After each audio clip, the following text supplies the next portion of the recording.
Sejam muito bem-vindos mais uma vez ao canal de Autos, pessoal. Começando aqui mais um teste da semana com o Nissan Sentra Exclusive, a versão mais completa de um dos raros sedãs médios vendidos hoje no mercado brasileiro. Na avaliação completa a gente fala de todos os detalhes para vocês, mas esse aqui é o nosso teste de consumo urbano. Então nós vamos ali percorrer um trecho 100% de cidade, ar-condicionado vai ligado o tempo inteiro, esse carro não tem start-stop, então isso não interfere na nossa média. Como ele não é flex, logicamente está abastecido com gasolina, e nós vamos sempre dirigindo de forma bem tranquila para tentar economizar combustível, inclusive com o modo eco ligado. Lá no final do trajeto, então, a gente compara as nossas médias com aquelas informadas oficialmente pelo Inmetro. E para a gente começar então o nosso teste de consumo aqui com o Nissan Sentra Exclusive, acabei de resetar todas as informações de consumo, na verdade de viagem, que a gente tem desse carro, né? Então o trip de distância, o tempo do trajeto, o próprio consumo, a velocidade média, enfim.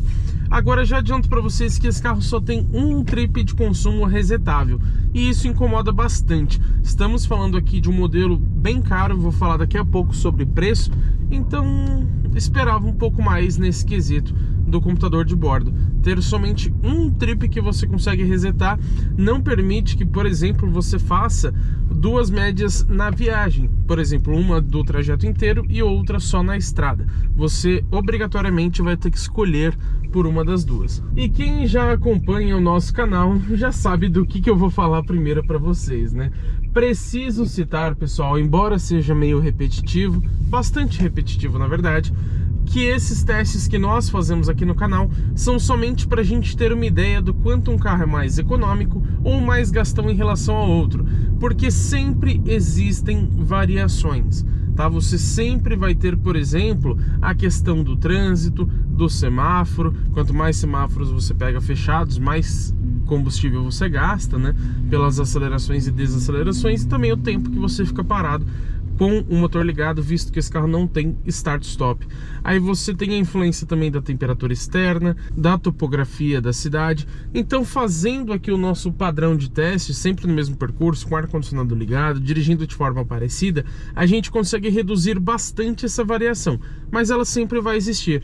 Então, se fosse para a gente comparar diretamente 2, 3, 10, 20, 40 modelos, a gente teria que andar com todos eles juntos. E claro que a gente não consegue fazer isso, primeiro porque não dá para você dirigir mais de um carro ao mesmo tempo, né? Para vocês verem como esse fator de fato é variável, a gente acabou de ter aqui o azar de pegar dois semáforos fechados em seguida, e aquele primeiro semáforo ali a gente ficou pelo menos uns 2 minutos com o carro parado esperando ele abrir, e isso interfere no consumo, tá, pessoal? Mas acontece, é provável que os próximos a gente já pegue aberto, então a variação existe. E é claro que aqui no começo do vídeo eu vou aproveitar para pedir um favorzinho para vocês. Você está assistindo esse conteúdo aqui de graça, não tá?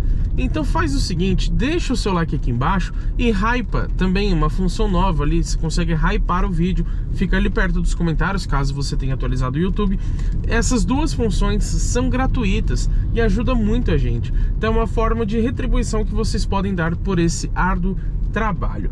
E pessoal, eu sempre gosto de começar falando sobre conjunto mecânico, e aqui no Nissan Sentra, nessa versão Exclusive, lembrando, é a mais cara da linha, você tem também a de entrada que chama Advance, são somente duas hoje na gama atual do Nissan Sentra. Já aproveitando para falar de preço para vocês, ele custa hoje R$188 mil. Agora você coloca esse interior aqui nessa tonalidade diferente que eu acho bem bonito, que é um opcional, mais a pintura externa, ele vai ali para aproximadamente R$193 mil. E nessa versão Exclusive, o conjunto mecânico é exatamente o mesmo da Advance, isso não muda entre elas.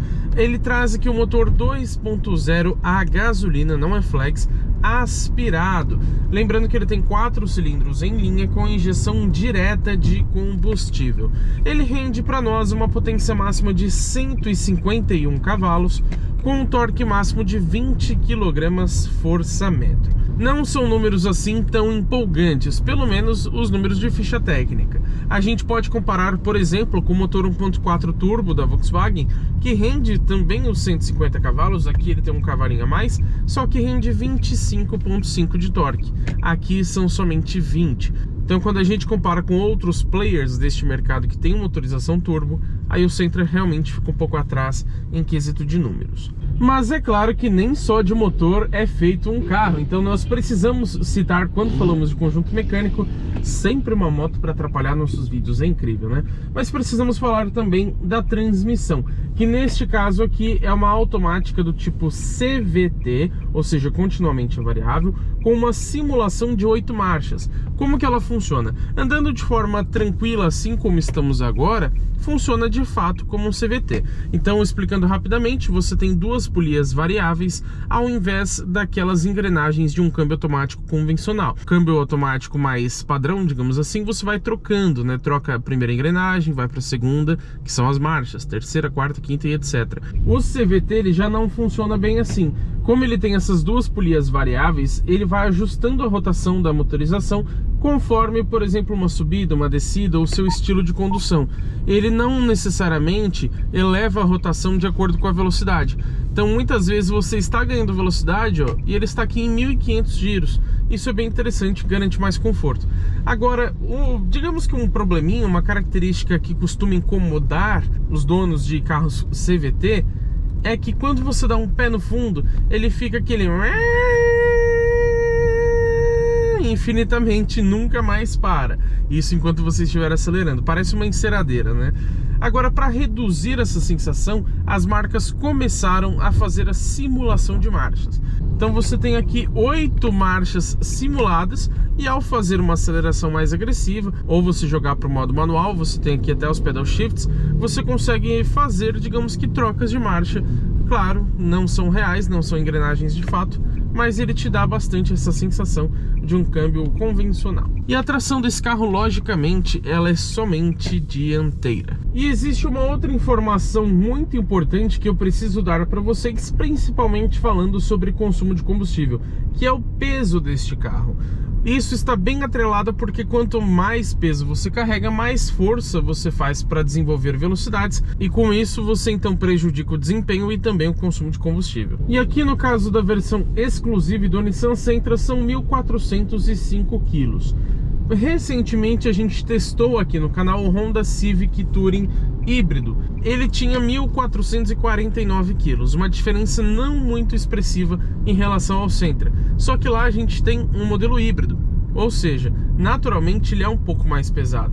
Então eu esperava um peso até um pouquinho menor aqui no Sentra, mas confesso que para o porte dele, considerando que ele é um carro grande, a gente vai falar sobre todas as dimensões na avaliação completa. Tendo em vista isso, é um peso sim bem condizente, até bom eu diria.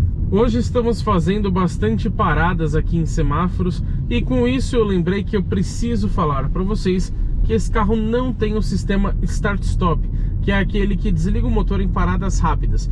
E isso é até um ponto positivo. Eu sempre explico detalhadamente aqui para vocês, mas explicando de forma bem rápida. O sistema Start-Stop economiza sim um pouco de combustível, mas ele tem uma bateria bem mais cara. Então o que você economiza na gasolina ou no etanol, você acaba gastando na bateria depois, na hora de repor ela. E também tem aquela questão dele ficar ligando ou desligando o motor, que muita gente se incomoda. O Start-Stop ele é mais para emissão de poluentes, ele realmente reduz o quanto o carro polui, mas é um ponto até positivo não ter, justamente por aumentar o custo de manutenção e ser irritante para a maioria das pessoas. E é claro, né, pessoal, por favor, já se inscreva no canal e ative as notificações, porque nós teremos mais conteúdos aqui com o Nissan Sentra Exclusive. A gente já gravou, por exemplo, o vídeo de viagem e também o de assistências à condução. Eles vão muito em breve aqui para o canal. E você tem também, além desse teste de consumo, a nossa avaliação completa, isso tirando os shorts, né? Então tem bastante conteúdo. Se inscreva no canal e ative as notificações para que você não perca o lançamento desses outros vídeos. Quem já está acostumado a assistir os nossos vídeos de consumo sabe que estamos chegando no final do nosso percurso, e aí a gente vai então conferir como que ficou a nossa média rodando 100% em cidade. E esse cruzamento sempre tem alguém que passa sem olhar, sempre alguém que para no meio da rua, alguém sempre faz uma cagada aqui. É impressionante, parece que a gente atrai esse tipo de... se é que a gente pode chamar de motorista, né? Vamos parar aqui no nosso ponto de sempre. Olha que legal, a gente tem aqui uma câmera 360 graus e a gente consegue colocar a visão da roda. Então eu vou parar ali bem pertinho da guia, com cuidado para não ralar as rodas. Aqui está bom. Eu não vou desligar o carro, mas eu já explico para vocês o motivo. Pessoal, por que eu não desliguei o carro? Porque muitas vezes ele acaba resetando sozinho os trips aqui de consumo, distância e tudo mais. Lembrando, eu já anotei assim que a gente chegou, até porque a gente grava os shorts antes, então sempre tem um pouquinho de variação, por isso que assim que eu chego eu anoto como que ficou o resultado. Mas vamos testar aqui, vocês podem ver, a velocidade média ali no momento está em 20 km por hora. Desliguei o carro, vamos ligar a chave de novo, vamos ver se dessa vez ele resetou ou não. Ó, dessa vez não resetou. Às vezes, quando você desliga, principalmente se você sair do carro e trancar o carro, ele reseta sozinho, isso incomoda bastante. Mas, na verdade, foram 22 km por hora de velocidade média, com o carro ligado por um tempinho acabou caindo um pouco. A gente vem aqui nas outras informações, temos 10 km rodados e, na verdade, foram 26 minutos. É que ele está contando o tempo e, inclusive, ele conta mesmo com o motor desligado, caso você deixe a chave acionada. Vocês podem ver aqui que o tempo continua contando. E um consumo então de 10,7 km por litro, tá? Ele acabou de cair para 10,2, mas o Inmetro informa pra gente na cidade com gasolina, lembrando que ele não é flex, 11 km por litro. Então a nossa média no 10,7 ficou consideravelmente próxima àquela informada oficialmente pelo Inmetro. Mas agora vamos lá, o que eu achei dessa nossa média de 10,7 km por litro? Sinceramente, achei muito boa. A gente tem aqui um sedã médio com um porte consideravelmente grande, a gente fala melhor disso na avaliação completa, e motor 2.0 aspirado, não é nem turbo. A gente sabe que às vezes os turbo surpreendem, né? Aqui não, é um motor de concepção, digamos que mais antiga. E mesmo assim, ele fez quase 11 km por litro, claro, na gasolina, mas com ar ligado e rodando na cidade. E hoje a gente pegou uma quantidade bem expressiva de semáforos, ou seja, um consumo realmente muito bom. É um número muito próximo, praticamente idêntico, considerando aquela variação que a gente tem a cada computador de bordo. Praticamente igual ao do Jeep Renegade 1.3 Turbo. A gente já testou o Renegade em duas versões, inclusive um pouco antes aqui do Nissan Sentra, então tem um teste bem recente aqui no canal, e os dois fizeram 10,8 km por litro, que é basicamente os mesmos 10,7 aqui do Nissan Sentra. Considerando então que a gente não pegou muito trânsito, mas pegamos bastante semáforos, bastante tempo com o carro parado, com o motor ligado, já que não tem start-stop, eu acho um consumo muito bom aqui para o Nissan Sentra. Mas agora que vocês já sabem a minha opinião, também quero saber a de vocês. Então comenta aqui embaixo, pessoal, o que você achou dessas médias de consumo deste, que é um dos poucos sedãs médios que ainda restam no mercado brasileiro, e é claro, o que você acha do carro de modo geral. E lógico, né, se inscreva no canal e ative as notificações, porque teremos muito conteúdo legal com esse carro, e também com todos os outros que passam pelo teste de uma semana aqui no canal GT Autos.